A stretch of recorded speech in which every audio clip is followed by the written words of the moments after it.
গল্পের সকল চরিত্র কাল্পনিক। কারো নাম বা কোনো জায়গার সঙ্গে মিল থাকলে সেটা একেবারেই কাকতালীয়। প্রকাশিত গল্পগুলি কেবলমাত্র বিনোদনের জন্য, এর সঙ্গে বাস্তবের কোনো মিল নেই।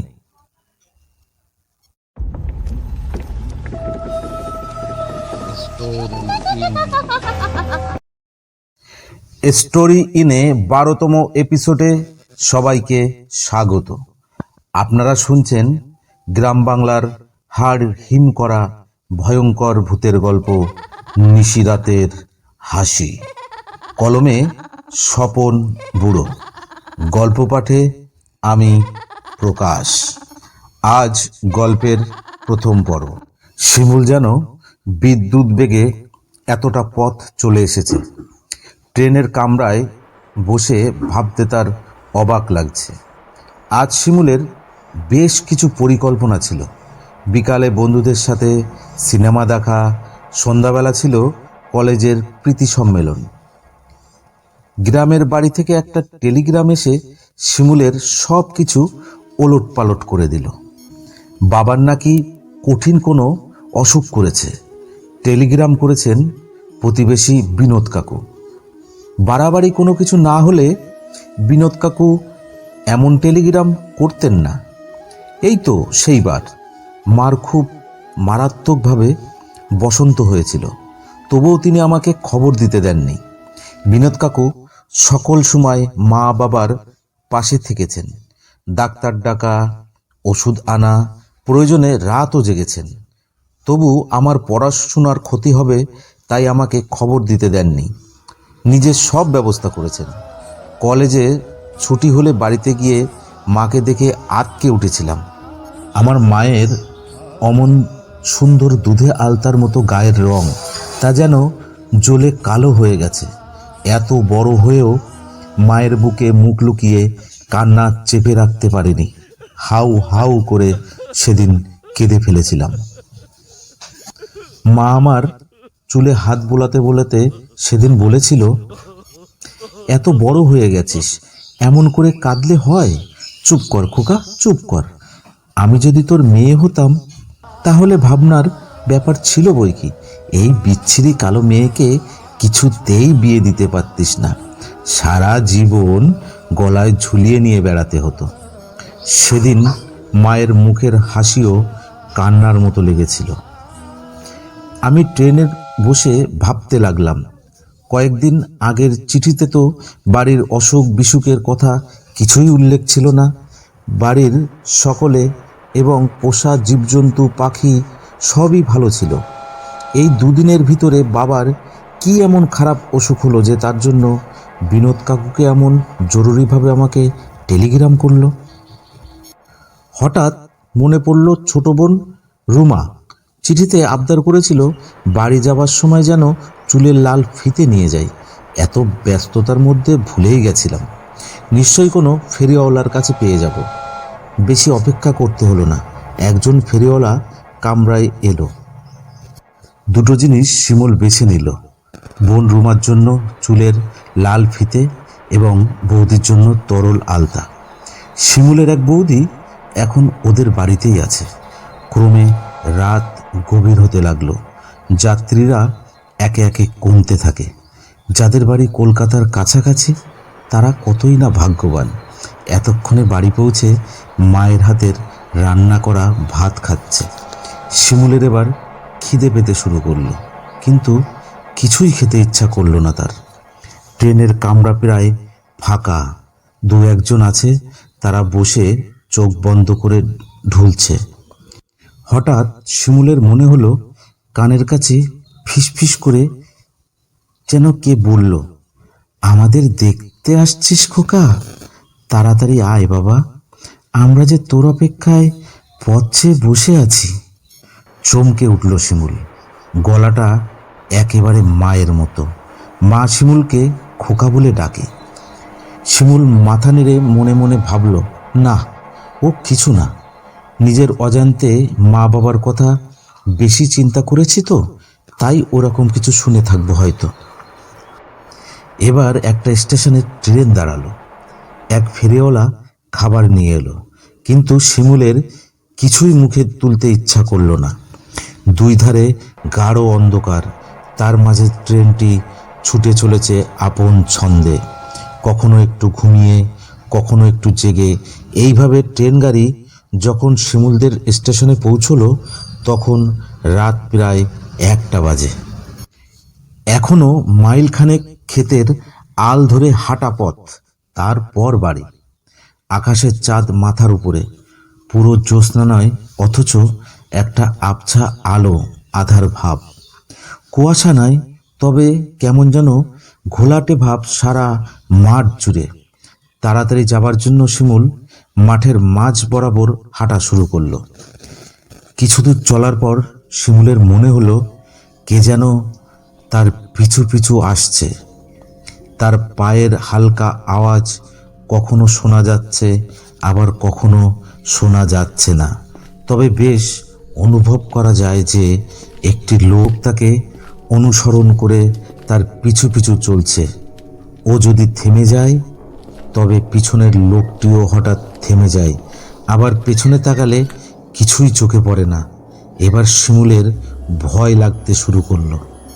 সে আরো জোরে জোরে হাঁটতে শুরু করলো, আর মনে মনে তার ইষ্ট দেবতাকে স্মরণ করতে করতে এগিয়ে চলল। যাই হোক, কখনো একটু থামা, আবার কখনো একটু পথ চলা, আবার কখনো কান পেতে কিছু শোনার চেষ্টা করা। এইভাবেই মাঠটাকে পেরোনো গেল। ওই যে সামনে মুখার্জিদের কালী মন্দির, ধানের গোলা, তার পাশ দিয়ে গ্রামে ঢুকতে হবে। সেখানে থেকে শিমুলদের বাড়ি খুব দূর নয়। ওই তো ওদের বাড়ি দেখা যাচ্ছে। বাড়ির ঠিক সামনে সদর রাস্তার পাশে প্রকাণ্ড সেই তেঁতুল গাছটি। কিন্তু এ কি, তেঁতুল গাছের ঠিক নিচে যেখানে ছায়া খুব ঘনভাবে জমাট বেঁধেছে, সেখানে দাঁড়িয়ে আছেন শিমুলের বাবা। হাতে সেই বাঁধানো লাঠিটা, তার উপরে ভর করে তিনি দাঁড়িয়ে আছেন। এক দৃষ্টিতে তার দিকে তাকিয়ে আছেন তিনি। শিমুল অবাক হয়ে ছুটে গেল তার কাছে, তারপর বলল, আপনি এত রাতে এখানে দাঁড়িয়ে কেন? আপনার না ভীষণ অসুখ? আপনার শরীর খারাপের সংবাদ পেয়েই তো আমি ছুটতে ছুটতে আসছি। ফ্যাঁসফেঁসে গলায় শিমুলের বাবা বলল, তা আমি জানি, বিনোদের যেমন কাণ্ড, সামান্য কি একটু অসুখ করেছে আর অমনি তোর কাছে এক টেলিগ্রাম করে বসলো। সেই সন্ধ্যা থেকে তোর মা মুখে আর অন্য কোনো কথা নেই, শুধু বলেই চলেছে খোকা নিশ্চয়ই আসছে আমাদের দেখতে। সেই কারণেই আমি তোকে একটু এগিয়ে নিতে এসেছি। শিমুলের খুব রাগ হলো। সে বলল, আমি আসছি তাই বলে এত রাতে অন্ধকারে একা বাড়ি থেকে বেরিয়ে এসেছেন? একটি লণ্ঠন তো হাতে করে আনতে হয়। না না, আবার লণ্ঠন কিসের জন্য আনতে হবে?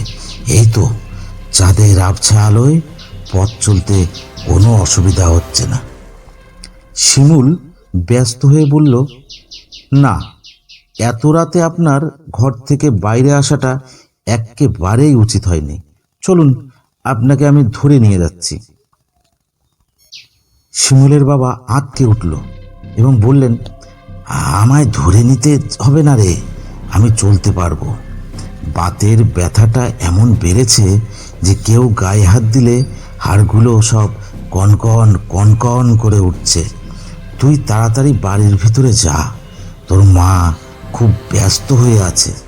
আমি লাঠি নিয়ে আস্তে আস্তে ঠিক যেতে পারবো। শিমুল ভাবল, যাক বাবা, যার অসুখের কথা শুনে ছুটে বাড়িতে আসা, তার সঙ্গে তো আগেই দেখা হয়ে গেল। এবার শিমুল এক ছুটে বাড়ির ভিতরে চলে এলো। শিমুলের মা বারান্দায় বসে শিমুলের অপেক্ষা করছিল। শিমুলের মা বলল, খোকা এলি? আয় বস। রাস্তায় কোনো ঝামেলা কষ্ট হয়নি তো বাবা? শিমুল বলল, না না, কষ্ট আর কিসের। টেলিগ্রাম পেয়ে খুব ব্যস্ততার জন্য তোমার শাড়িটা আনা হলো না, এই আর কি। মা বলল, তাতে কি হয়েছে, এখন আমার শাড়ির আর কোনো প্রয়োজন পড়বে না।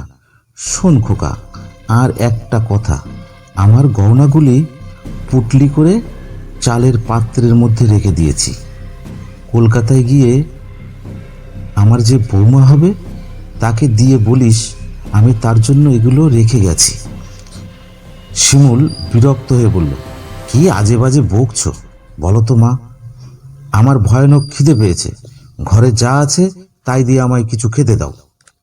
মা খুশি হয়ে বলল, ওই দেখো, একেবারেই মনে নেই, তুই যা যা পছন্দ করিস তা সব রান্না করে রেখেছি। বৌমা, বৌমা, ও বৌমা, খোকাকে এই বারান্দায় খাবারের ব্যবস্থা করে দাও। শিমুল বলল, কেন মা, ঘরের ভিতর গিয়ে খাবো না কেন? আর রুমা, বৌদি ওরা কোথায়? হারিকেনটা জ্বালাতে বলো না, তোমাদের ভালো করে দেখতে পাচ্ছি না। মা বলল, ঘরে একটুও কেরোসিন নেই, ওরাও হয়েছে এই রকম, আগে থেকে কিছুই বলে না। এই বারান্দায় বসে খেয়ে নে, চাঁদের আলো আছে, কোনো অসুবিধা হবে না। হঠাৎ শিমুল তাকিয়ে দেখে বৌদির সামনে দাঁড়িয়ে নানা রকম খাবার, ভাত, ডাল, মাছ, তরকারি সব আসনের কাছে সাজানো। এত সব খাবার বৌদি কখন আনলো মায়ের সঙ্গে কথা বলার জন্য খেয়ালই করতে পারে। গল্পের পরের অংশ শুনতে চোখ রাখুন এই গল্পের দ্বিতীয় পর্বে।